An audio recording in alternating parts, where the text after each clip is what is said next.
We have prepared you well for battle, and now we're going straight to the battlefield and let the swords and staffs do the talking in this 7th edition of Disciples Liberation Strategy Guides.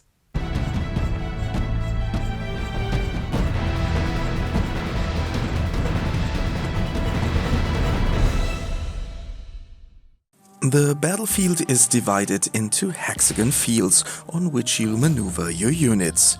Typical for the genre, the character with the highest initiative value will start. You can see the order at the top of the screen. The backline can also be seen in the combat timeline. These characters have a special sign next to their icon.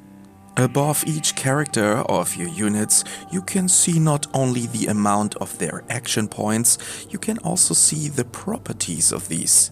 There are 3 in number. The blue one is for movement only, while the red one can only be used for actions like direct combat or spells. The third action point is the golden one. This is flexible and can be used for both types. Your character's actions, movement, spell and attack are subject to certain ranges. For example, a ranged spell cannot be used over the entire playing field. Fortunately, when you select an action, the respective range is also displayed via the hexes. When you have used up all of your active character's action points, the round ends automatically for that character. However, you don't have to use up all the points.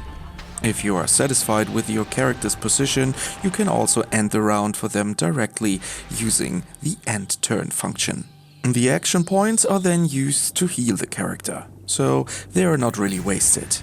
This can be an important tactical factor if you don't have a character with healing abilities in your unit.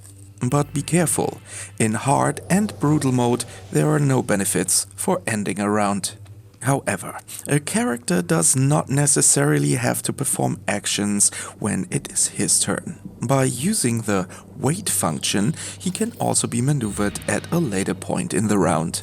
This can also be a tactical tool. For example, it is your healer's turn, but your whole squad is healthy. In this case, you should definitely use the wait function to be able to heal possible wounds of your people in this round at the end.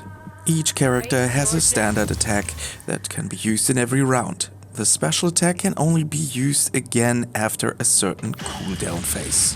Your backline's action is automatically executed on its turn, while all units, including companions, only have their active and passive actions in combat. Aviana allows you to access a number of spells via the spellbook. These also cost a red or a gold action point.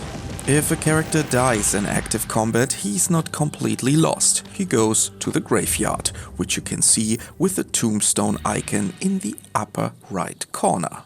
With Corysandra's world skill, you can later cast a spell to revive characters in active combat. If the battle ends, all units in the graveyard, except the companions, are lost forever. Not every battlefield is the same. You'll encounter different obstacles that will force you to rethink your tactics. Some spells can cause an area damage for a few turns. You should maneuver your troops out of this area as quickly as possible to avoid automatic damage. You should also take a closer look at the buff fields at the beginning of a fight. Some of them bring you advantages, but others also disadvantages.